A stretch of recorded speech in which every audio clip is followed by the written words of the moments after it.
கருத்துரை நம்ம பார்க்க போறோம். வாசிக்கலாமா? பூனை ஒரு செல்ல பிராணி. பூனை ஒரு செல்ல பிராணி.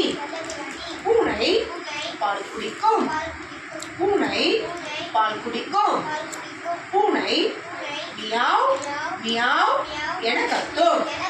பூனை மியாவ் மியாவ் என கத்தும். பூனை எலியை பிடிக்கும். பூனை எலியை பிடிக்கும். பூனை புலி இனத்தை சார்ந்தது. மறுபடியும் வாசிக்கலாமா? பூனை ஒரு செல்ல பிராணி. பூனை பால் குடிக்கும். பூனை மியாவ் மியாவ் என கத்தும். பூனை எலியை பிடிக்கும். பூனை புலி இனத்தை சார்ந்தது. இப்ப நீங்க வாசிச்சுட்டு வரீங்களா? Very good.